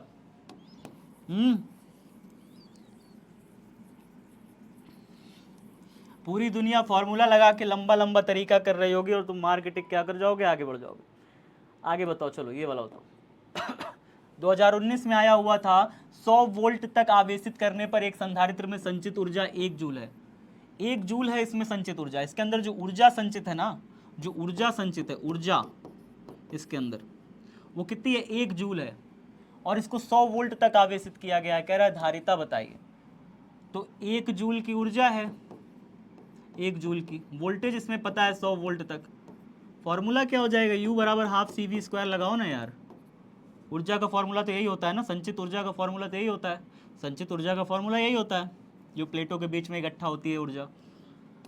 स्थितिज ऊर्जा भी कह सकते हैं संधारित्र की संचित ऊर्जा भी कहते हैं, स्टोर्ड एनर्जी कहते हैं, सब कुछ कहते हैं। ठीक है, तो U बराबर ½ CV²। C का वैल्यू कितना है भाई, C का वैल्यू है यहाँ पे हमें नहीं पता, C तो निकालना है, धारिता तो निकालनी है। वोल्टेज जो है 100 वोल्ट हो जाएगा, वोल्टेज 100 हो गया। ऊर्जा कितना है बेटा, 1 जूल, 1/2। C का वैल्यू हमें नहीं पता, C का वैल्यू तो हमें नहीं पता ना, C की जगह C रखो। V का वैल्यू पता है 100, 100 का स्क्वायर करके बताओ, 100 × 100, v की जगह जब 100 रखोगे, वोल्टेज जब 100 रखोगे तो यहाँ पे 100 का स्क्वायर करना पड़ेगा, 100 गुणे 100। अब बताओ इसको काटो, 2 से काट दो बेटा 100 को, कितनी बार में कट जाएगा? 50 बार में। 2 को काट दो 100 से, कितनी बार में कट गया? 50 बार में कट गया। लेकिन अगर तुम काट दोगे ना यहाँ पे तो बवाल हो जाएगा। बवाल करना चाहते हो क्या जीवन में? नहीं करना चाहते? मत काटना, बिल्कुल मत काटना। क्या करो, 2 इधर भाग में, इधर जाओ भेज दो, इसको गुणा हो जाए। इधर भाग में शांति से इधर भेज दो, गुणा हो जाए बेटा। 2 1 जा 2 हो जाएगा, बराबर इधर क्या बचेगा? c 1 जा c, गुणे में इधर देखो 2 जीरो, इधर देखो 2 जीरो, कितना हो गया? 4 जीरो, 10 की घाते 4। अब 10 की घाते 4 इधर गुणा है, इधर आएगा तो भाग में चला जाएगा, 2 गुणे 10 की घाते 4 बराबर c। अब ये देखो नीचे है डिवाइड में, ऊपर चला जाएगा तो माइनस हो जाएगा, यानी 10 की घाते 4 नीचे है, ऊपर चला जाएगा तो 10 की घाते -4 हो जाएगा। इस तरीके से ऐसे लिख देंगे, कहानी खत्म, कहानी खत्म। बताओ, धारिता निकाल लोगे इस तरीके से, 2 गुणे 10 की घाते -4 हमारा आंसर आ जाएगा। काटना पीटने में ना तो फिर पॉइंट वाला दिक्कत आएगा। अगर काट दोगे यहाँ पे ना इससे 100 से 100 को 50 बार में, वैसे काट दोगे ना तो पॉइंट वाला दिक्कत हो जाएगा। फिर इधर तो तुम 5000 बना दोगे, 5000 कर दोगे, फिर उधर जाएगा तो 1/5000 हो जाएगा। 1/5000 को लेके डिवाइड करते रहोगे, फिर पॉइंट शिफ्ट करते रहोगे। हाँ, तो काटना छीटना से थोड़ा सा बचा करो। अरे इसमें क्या रिपीट करना है जी, U बराबर हाफ सी वी स्क्वायर संचित ऊर्जा का फॉर्मूला होता है। C का वैल्यू दिया हुआ है, नहीं दिया C का, C तो निकालना है, C निकालना है तो C की जगह हमने रख दिया C। V हमें दिया हुआ था 100 वोल्ट, हमने V का वैल्यू रख दिया। V का वैल्यू कितना है? 100 गुणे 100। क्यों? क्योंकि V का स्क्वायर था, हमने 100 गुणे 100 2 बार रखा V का वैल्यू। अच्छा ठीक है सर, तो मैंने गुणा नहीं, मैंने जो है क्या नहीं किया, मैंने जो है इसे काटा नहीं। मैंने V का जो 100 गुणे 100 रखा, यहाँ पे V जो 100 वोल्ट दिया था, मैंने 100 गुणे 100, क्योंकि V का स्क्वायर होता है फॉर्मूले में, मैंने इसे 2 से ऐसे 100 को काटा नहीं, 50 बार में नहीं काटा। मैंने कहा कि 2 भागे में इधर जाओ गुणा कर दो। U का वैल्यू तो 1 जूल दिया था ना, U का वैल्यू तो 1 जूल दिया है, ऊर्जा हमें दिया है 1 जूल, ऊर्जा हमें 1 जूल दिया था। 2 भागे में इधर चलाया, गुणा में, 2 भाग में था, इधर आया 2 1 जा 2 गुणा हो गया। C लिखा, 10 की घाते 4 लिखा, +4 इधर आया तो बटे में चलाया, इधर चूंकि गुणा था ना, इधर आएगा तो भाग में चला आएगा। अब ये नीचे से ऊपर जाएगा तो -4 हो जाएगा, इस तरीके से। चलिए इसको बताइए, 3 बार पूछा था परीक्षा में आपके, इसका आंसर बताइए फटाफट कमेंट बॉक्स में। मुझे नहीं पता, मैं क्लास में करा चुका हूं, आप मुझे इसका आंसर बताओगे। मैं क्लास में करा चुका हूं बेटा, मैं क्लास में करा चुका हूं, मैं नहीं जानता। सब बच्चे कह रहे हैं 20 माइक्रोफैरेड। डन है बेटा, डन है, आपने कहा 20 माइक्रोफैरेड, मैंने मान लिया, चलो ठीक है। अगर मैं 125 माइक्रोफैरेड कहता, मतलब 125 बूंद कहता, 125 बूंद कहता, और कहता कि एक बूंद की धारिता 5 माइक्रोफैरेड है, एक बूंद की धारिता 5 माइक्रोफैरेड है, इस तरीके से 125 बूंद है, सबको मिला के बड़ी बूंद बनाई, बड़ी बूंद की धारिता बताओ कितनी हो जाएगी? कितनी हो जाएगी धारिता? 25 होती, तब 25 होती। वेरी गुड बेटा, बहुत शानदार, तालियां हो जाए सबके लिए, तालियां, बहुत बढ़िया। ठीक है, सीख गए हो तुम लोग, बहुत अच्छे से सीख गए। चलो बेटा आगे देखते हैं। किसी चालक की धारिता बताओ कितनी हो जाएगी? किसी चालक की धारिता C बराबर Q/V होता है। C बराबर कितना होता है? Q/V। कौन सा ऑप्शन सही हो जाएगा? Option number C, D D D D. और पढ़ोगे कि छुट्टी ही कर दें? और पढ़ोगे कि अगले दिन पढ़ाएं, फिर अगले संडे को, अगले संडे को बाकी का लॉन्ग करा दें? तो एक काम करोगे क्या, अब जो संडे हुआ करे, हम लोग ऐसे प्लान करते हैं ना, अभी देखो साल भर में कितने सारे संडे आएंगे, कितने सारे संडे आएंगे। अब मैं संडे को भी छुट्टी नहीं करता, क्या कहते हो? पूरा हफ्ते पढ़ाते, संडे को 1 घंटे क्लास दे लोगे फिजिक्स की, संडे की 1 घंटे क्लास फिजिक्स की दे लोगे, कोई दिक्कत नहीं। मैं साल भर छुट्टी नहीं लेना चाहता, मैं चाहता हूँ कि साल भर में आपको पढ़ाऊँ। 1 घंटे बस फिजिक्स, बाकी सब नहीं चलेगी, बाकी कोई क्लास नहीं, बस 1 घंटे फिजिक्स, नो प्रॉब्लम। ठीक है, अब देखो 1 घंटे में हम लोग क्या करेंगे, 1 घंटे में ऑब्जेक्टिव लेंगे हर संडे। अब ऑब्जेक्टिव इसी तरीके से हर संडे ऑब्जेक्टिव और लॉन्ग आंसर, ऑब्जेक्टिव और long answer, long plus short, जिसमें आपको मैं लिखने का तरीका सिखाऊंगा, आंसर लिखने का तरीका, इंपॉर्टेंट डेरिवेशन, इंपॉर्टेंट डेरिवेशन। तो संडे की क्लास जरूर ले लिया करो, ऐप पे, यूट्यूब पे नहीं, ऐप पे। आपके लिए करा रहा हूँ, ठीक है, सभी बच्चों के लिए करा रहा हूँ, ठीक है ना, आप सब बच्चों के लिए सिर्फ क्लास हो रही है, ताकि आपका बहुत बढ़िया से भविष्य बने और आप बहुत अच्छे से एग्जाम में इस बार फोड़ो। लॉन्ग आंसर, शॉर्ट आंसर लिखने के तरीका के साथ साथ ऑब्जेक्टिव में लेकर के आऊँगा, जिससे आपको प्रैक्टिस कराऊंगा। अच्छे अच्छे ऑब्जेक्टिव क्वेश्चन जो एग्जाम में नहीं भी आए, जो आ सकते हैं, जिनकी संभावना है। मेरे पास ना ऑब्जेक्टिव की बहुत लंबी किताबें रखी हुई हैं, बहुत सारे ऑब्जेक्टिव रखे हुए हैं, मैं सब ले आकर कराऊंगा, ठीक है। तो हर संडे 20 ऑब्जेक्टिव कराऊंगा और लॉन्ग आंसर शॉर्ट आंसर कराऊंगा, पक्का आपसे हर संडे डन है, ठीक है। 1 घंटे की क्लास लगेगी, कम से कम 50 संडे तो हो ही जाएंगे। हाँ, हर संडे भी एक लॉन्ग आंसर करा देंगे तब भी बहुत हो जाएगा यार, क्या कहते हो, बात सही है कि नहीं।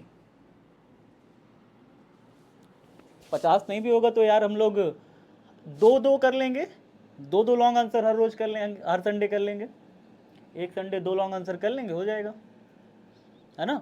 आपके एग्जाम टाइम तक देखो कितना सारा लॉन्ग आंसर की एक कॉपी पूरी तैयार हो जाएगी, उसमें ऑब्जेक्टिव की कॉपी, लॉन्ग आंसर ऑब्जेक्टिव की कॉपी एक ही बना लो, ऑब्जेक्टिव और लॉन्ग आंसर की कॉपी एक ही बना लो, ठीक है। तो आपका बढ़िया रहेगा, उसको रिवीजन करना आसान रहेगा फिर। आवेशित चालक की ऊर्जा होती है, आवेशित चालक की ऊर्जा तो आप सब जानते हैं ना, U बराबर हाफ CV², ये होती है भाई। डन मारो, आगे बढ़ो।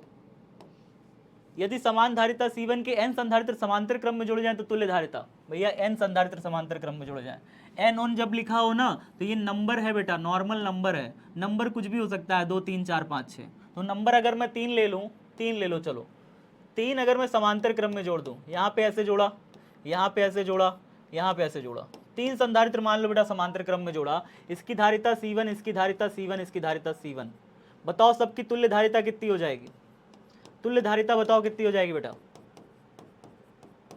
C1 C1 C1 सब समांतर क्रम में 3 संधारित्र जुड़े हैं, 3 जुड़े हैं, तुल्य धारिता कितनी हो जाएगी, 3C1 हो जाएगी, C1 plus C1 plus C1 3C1 हो जाएगी। अगर यहीं 4 जोड़ देता मैं संधारित्र, 4 संधारित्र जोड़ देता, इसकी भी धारिता C1 होती, अब तुल्य धारिता कितनी हो जाती, तुल्य धारिता तब हो जाती 4C1, C1 plus C1 plus C1 plus C1। अगर 3 संधारित्र में 3C1, 4 संधारित्र में 4C1, तो n संधारित्र में कितने C1 होंगे, n संधारित्र में कितने C1 होंगे, n संधारित्र में कितने C1 हो जाएंगे, n C1 हो जाएंगे पक्का।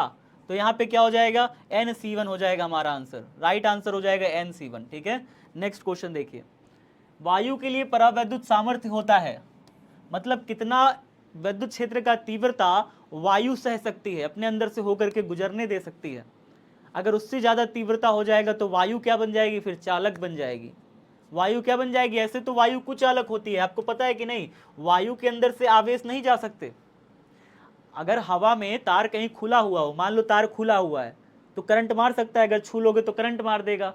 मान लो ये तार है और खुला हुआ है, अब मैं इसको छू लूंगा तो करंट मार देगा, लेकिन अगर मैं यहाँ उंगली रखूंगा तो करंट मारेगा क्या, मैं यहाँ पे उंगली रखा हूँ, इतनी दूरी पर रखा हूँ, करंट मारेगा, नहीं मारेगा। बीच में क्या है, वायु है कि नहीं है, बीच में वायु है ना, लेकिन वायु में करंट चल के थोड़ी चला आ रहा है, वायु में करंट का विसर्जन नहीं हो रहा, विद्युत धारा का विसर्जन नहीं हो रहा, आवेश नहीं चल के आ रहा है, आज समझ में आ रहा है ना। तो वायु में विद्युत धारा का विसर्जन नहीं हो रहा, लेकिन अगर जो प्लेटों के बीच की तीव्रता है, प्लेटों के बीच जो तीव्रता है, विद्युत क्षेत्र की तीव्रता, एक प्लस प्लेट है दूसरी माइनस प्लेट है, अगर इसके बीच जो वायु है ना बेटा, इसके बीच में जो वायु है, अगर आप प्लेटों के बीच की तीव्रता को बढ़ाते जाओ बढ़ाते जाओ बढ़ाते जाओ, कैसे बढ़ाओगे, इसके बीच में ज्यादा वोल्टेज की बैटरी लगाओ, ज्यादा वोल्टेज की बैटरी लगाओ बेटा, यहाँ पे तीव्रता अपने आप बढ़ जाएगी प्लेटों के बीच में। ज्यादा वोल्ट की बैटरी लगाओगे, ज्यादा आवेश निकलेंगे, ज्यादा आवेश निकलेंगे तो यहाँ पे तीव्रता अपने आप खटाखट खटाखट बढ़ जाएगी। जब तीव्रता बढ़ जाएगी प्लेटों के बीच में तो यहाँ पे क्या होगा, जो वायु है ना बेटा इसके बीच में, वो भी क्या हो जाएगी, चालक बन जाएगी। वायु में आवेश का प्रवाह होने लगेगा, आवेश का प्रवाह होने लगेगा, एक समय आएगा शॉर्ट सर्किट कर जाएगा, पूरा सिस्टम शॉर्ट सर्किट कर जाएगा, आवेश यहाँ से निकल के दूसरे में चला जाने लगेगा, तो यहाँ पे फ्लो बन जाएगा वायु आवेश का, आवेश का एक प्रकार से क्या बन जाएगा, कंटिन्यूअस हो जाएगा, पूरा सिस्टम कंटिन्यू हो जाएगा पूरा का पूरा, ठीक है। तो वायु हमारी चालक की तरह व्यवहार करने लगेगी, फिर वायु चालक की तरह व्यवहार करने लगेगी, याद रखिएगा। तो वायु की एक निश्चित क्षमता होती है, उस क्षमता तक वायु चालक नहीं होती, एक क्षमता को अगर आप पार करके उससे ज्यादा वोल्टेज की बैटरी लगा देते हो तो क्षमता पार हो जाती है, फिर वायु कहती है भाई तुम कर ही लो अपने मन की।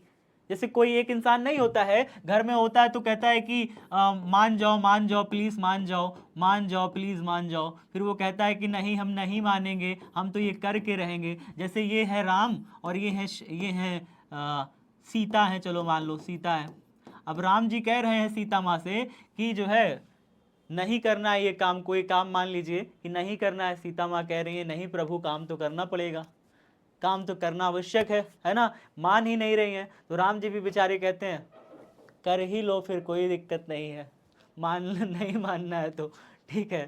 तो यही होता है। फिर वायु का क्या होता है, वायु एक सीमा तक तो रोकती है अपने अंदर से होकर के क्षेत्र की तीव्रता, मतलब इससे अंदर से होकर के आवेशों को नहीं जाने देती। लेकिन अगर आप बैटरी की तीव्रता लगातार बढ़ाते जाते हो, ज़्यादा वोल्टेज की बैटरी लगाते जाते हो, तो वायु कहती है भैया हम चालक ही बन जाते हैं और अंदर से गुजार लो आवेश, ठीक है। तो वायु जितना सहन कर सकता है, जितना अपने अंदर से होकर के सहन कर लेगा, तो वायु का उसको कहते हैं परावैद्युत सामर्थ्य। तो वायु का परावैद्युत सामर्थ्य कितना होता है, 3 × 10⁶ वोल्ट पर मीटर। इतना वोल्ट पर मीटर होता है वायु का परावैद्युत सामर्थ्य, इतने तक वायु सहन कर लेती है। इससे ज़्यादा वोल्टेज लगा दोगे हर 1 मीटर पे तो फिर क्या हो जाएगा, वायु सहन नहीं कर पाएगा और फिर वायु से होकर के बहने लगेगा आवेश, ठीक है। चलिए आगे देखते हैं। गोलीय संधारित्र की धारिता बताइए, 2022 में पूछा था। गोलीय संधारित्र की धारिता बताइए। अंदर वाले की त्रिज्या बड़ा आर मान लिया, छोटे वाले की त्रिज्या, जो बाहर वाला इसके त्रिज्या छोटा आर मान लिया, बताइए तो कितना हो जाएगा, 4πε0 कैपिटल स्मॉल आर, मतलब बाहर वाला जो है उसमें से अंदर वाले को घटाओगे, स्मॉल आर बाहर वाला जो त्रिज्या है उसमें से अंदर वाले को घटा के लिख दोगे इस तरीके से, बाहर वाले का अंदर वाले से गुणा बटे में बाहर वाले में से अंदर वाले को घटा के लिख देंगे, है ना। ए होगा इसका सही ऑप्शन, ठीक है ना, समझ में आ रहा है। चलिए आगे देखते हैं लास्ट क्वेश्चन। चित्र ए और बी के बीच समतुल्य धारिता ज्ञात कीजिए, 2020-21 में आया था। सर चित्र नहीं है, क्या करें, चित्र हम बना दे रहे हैं ना, देखो चित्र बनाते रहे। ऐसा कुछ था, यहाँ पे भी एक आवेश था, सी था, यहाँ पे धारिता, यहाँ पे भी सी था, और यहाँ पे एक तार ऐसे निकल के ऐसे जुड़ा हुआ था। अब कह रहा है बताओ इसका तुल्य धारिता बताइए कितना हो जाएगा, समतुल्य धारिता। बेटा जब भी ऐसा कुछ लग जाए ना, नीचे इस तरीके से तार जुड़ जाए, इस तरीके से जब नीचे तार जुड़ जाए तो इसको कहते हैं शंट करना। इसको क्या कहते हैं, शंट करना कहते हैं, शंट करना। और जब हम किसी भी संधारित्र को शंट कर देते हैं तो इसके अंदर फिर आवेश नहीं जाता, इसके अंदर ये चार्ज नहीं होगा, फिर ये चार्ज होगा ही नहीं। सारा का सारा आवेश जो भी दोगे संधारित्र में, ये वाला तो चार्ज होगा, ये चार्ज होगा, बढ़िया ये चार्ज होगा, इसके अंदर आवेश जाएगा। लेकिन यहाँ से जो भी आवेश आप भेजोगे तो शंट करने के बाद, इस तरीके से तार लगाने के बाद, सारा आवेश इसके नीचे से होकर के ऐसे गुजर जाएगा।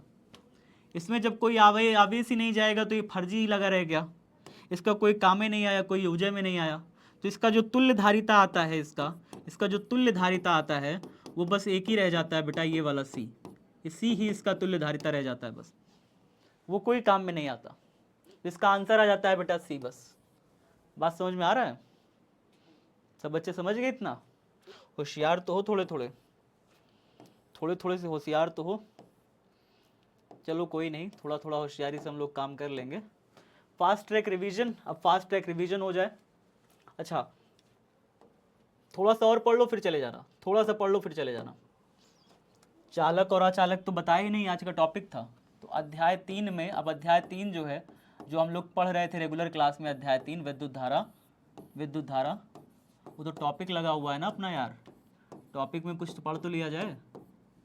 नहीं सब कहेंगे सर आप तो टॉपिक पढ़ाए नहीं। टॉपिक था चालक और अचालक। परिभाषा मैं लिख देता हूँ, कल मैं आपको समझा दूंगा, ठीक है। चालक और कुचालक या अचालक, कुचालक या अचालक, परिभाषा मैं लिख दे रहा हूँ, कल की क्लास में मैं आपको इसको समझा भी दूंगा कि क्या है कुचालक या अचालक। आप सबको कॉपी में लिखना है, ठीक है। चालक क्या होता है, वे सभी पदार्थ जिनमें मुक्त इलेक्ट्रॉन पाए जाते हैं, मुक्त इलेक्ट्रॉन पाए जाते हैं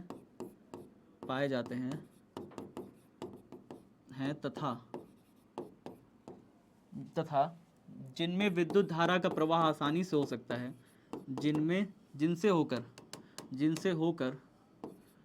होकर विद्युत धारा का प्रवाह, सब लोग कॉपी में लिख लो इसे विद्युत धारा वाली कॉपी में लिखना, जहाँ पे चैप्टर स्टार्ट किए हो वो वाले में। विद्युत धारा का प्रवाह आसानी से हो सकता है,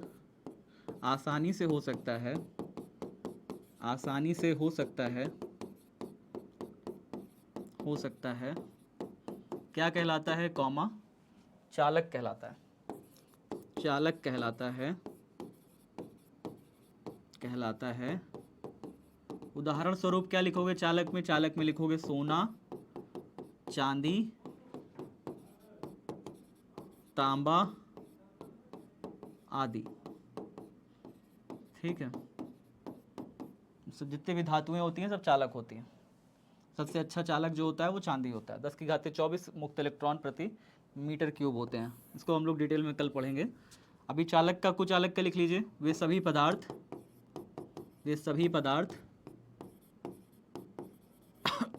जिनमें मुक्त इलेक्ट्रॉनों की कमी होती है, मुक्त इलेक्ट्रॉन लगभग अनुपस्थित होते हैं, लगभग अनुपस्थित होते हैं,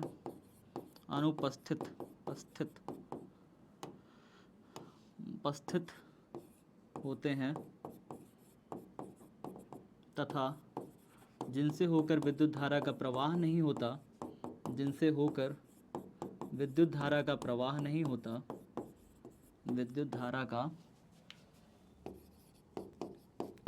कोई प्रवाह नहीं होता, कोई प्रवाह नहीं होता,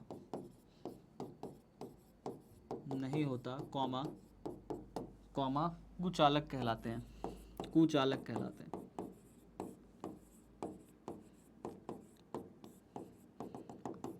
उदाहरण क्या होगा? उदाहरण इसमें लिख सकते हो आप लोग लकड़ी, कागज, कांच आदि। ठीक है, ये हो गई आपकी 2 डेफिनेशन। एक चीज़ और, एक छोटा सा मैं आपसे प्रॉमिस करना चाहता था। पिछले साल के बच्चों से भी मैंने एक प्रॉमिस किया था, छोटा सा प्रॉमिस। कुछ इस प्रकार से है प्यारे बच्चों, लिख लो पहले फिर मैं बताता हूँ। एक छोटा सा प्रॉमिस है, हम लोग एक दूसरे से वादा करेंगे अभी, एक दूसरे से वादा करेंगे अभी। इसको लिख लो फिर बताते हैं। लास्ट है ये टॉपिक, लिख लो फिर बताते हैं। अरे यार, लाइव पोल में इतना मैंने यूट्यूब पे करा दिया, इतना 50-50 क्वेश्चन, 70-70 क्वेश्चन, पहले चैप्टर दूसरे चैप्टर सब का करा चुका हूँ। संडे अब मैं कराऊंगा, तो संडे प्रॉमिस तो कर लिया ना, कराएंगे। हर संडे क्लास लगेगी, वही प्रॉमिस करना था आपसे। आप भी मुझसे एक छोटा प्रॉमिस करोगे, मैं भी। हो गया सबका? चलो एक छोटा सा प्रॉमिस करेंगे आज। प्रॉमिस ये करेंगे एक दूसरे से, मैं आज से आपको हर संडे क्लास लूँगा। 1 घंटे की क्लास चाहे चले, लेकिन हर संडे होगी। आपके एग्ज़ाम तक, जब तक आपका एग्ज़ाम नहीं हो जाता और आप पास नहीं हो जाते, मैं कोई भी छुट्टी नहीं लूँगा। साल में कोई भी छुट्टी नहीं लूँगा किसी भी दिन। ठीक है? फिज़िक्स में पिछले साल भी ये प्रॉमिस किया था सब बच्चों से, इस साल भी सबसे प्रॉमिस कर रहा हूँ कि अब से छुट्टी मेरी ख़त्म, कैंसिल। ऑल डे क्लास सब बच्चों की क्लास रहेगी। एक छोटा सा प्रॉमिस, 1 घंटे की क्लास लगेगी, लेकिन हर रोज़ रहेगी। ठीक है, रेगुलर रहेगी, संडे को भी रहेगी। हमेशा पढ़ाई करेंगे हम लोग। और संडे को हम लोग क्या करेंगे बेटा? संडे को हम लोग क्या करेंगे? इम्पॉर्टेंट डेरिवेशन करेंगे। ये आप लोग डिसाइड करोगे संडे की क्लास में क्या होगा, आप लोग बताना। अगर आप लोग कहोगे सर ऑब्जेक्टिव करा दीजिए संडे की क्लास को, तो ऑब्जेक्टिव की क्लास बना देंगे। अगर आप लोग कहोगे लॉन्ग बना दीजिए, तो लॉन्ग बना दीजिएंगे। ठीक है, लघुत्तरी कहोगे तो लघुत्तरी करा देंगे। संडे क्लास आप डिसाइड करना। ठीक है, टॉपिक क्या होगा। चलो ठीक है सर। अच्छा, अब जो है आप लोग क्या प्रॉमिस करोगे मुझसे? आप लोग ये प्रॉमिस करोगे कि सर आप इतना मेहनत कर देंगे हमारे ऊपर, जब हम टॉप कर जाएंगे तो सर एक बार आपका नाम तो ज़रूर ले लेंगे कि हाँ सौरभ भैया मेहनत किए थे। नाम ले लोगे कि नहीं? फटाफट बताओ जरा से। टॉप करने के बाद भूल तो नहीं जाओगे? प्रॉमिस है पक्का? साल भर हम लग के मेहनत करने को तैयार हैं, एक भी छुट्टी नहीं लेंगे आपके लिए, लेकिन आप एक वादा जरूर कर लेना कि टॉप करने के बाद एक बार नाम तो जरूर ले लेना सौरभ भैया का। ठीक है, पक्का है वादा? नहीं नहीं सर कह रहा है नहीं लेंगे। चलो कोई नहीं, पढ़ा तो हम तब भी देंगे, पढ़ाएंगे तो हम तब भी, और तुम वादा करो चाहे नहीं। रिवीजन करा देते हैं फिलहाल, फास्ट ट्रैक रिवीजन। और फास्ट ट्रैक रिवीजन में क्या हो जाएगा? U बराबर हाफ CV²। एक हम लोगों ने आज इसकी सहायता से निकाला, ऊर्जा घनत्व का फॉर्मूला निकाला, हाफ में ε0E², ये निकाला। ये निकाला। ठीक है, इसको निकालो। आगे देख लेते हैं। होमवर्क आपका ये है कि आप जो है कॉपी लीजिए, और उस कॉपी में पूरा का पूरा जितना भी आपने लघुत्तरीय लिखा, मतलब आपने जितना भी आपने एक लॉन्ग आंसर डेरिवेशन किया था, उस डेरिवेशन का ऊर्जा घनत्व वाला जो डेरिवेशन है उसे कॉपी में लिखिए। Half epsilon not E square पूरा कॉपी में बनाइए और लिखिए। और जो ऑब्जेक्टिव क्वेश्चन है उसकी भी एक कॉपी अगर आप अलग से कर लोगे तो मिक्स नहीं होगा। डेली जो चैप्टर वाइज चल रहा है उसको अलग रखो, ऑब्जेक्टिव और सब्जेक्टिव की कॉपी अलग बना लो, इससे मिक्स होने से बचेगा। संडे की कॉपी ही अलग बना लो यार, उसमें रखो संडे स्पेशल, बस उसका नाम रख लो संडे स्पेशल फिजिक्स, ठीक है, संडे स्पेशल रख लो। उसमें हम लोग derivation, objective, important question, important numericals, ये सारी चीज़ें करेंगे क्लास में आपसे, ठीक है। डन है सब बच्चों का। अगली क्लास कल हम लोग की होगी, कल हम लोग ओम का नियम पढ़ेंगे। तो ओम का नियम हम लोग कल पढ़ेंगे, ओम का नियम पढ़ेंगे। आप सभी को ये चैनल जरूर सब्सक्राइब करना है, बिहार बोर्ड साइंस विद्याकुल। और कल जो है शाम को एक स्पेशल क्लास लेकर के मैं आप सभी के लिए आ रहा हूँ।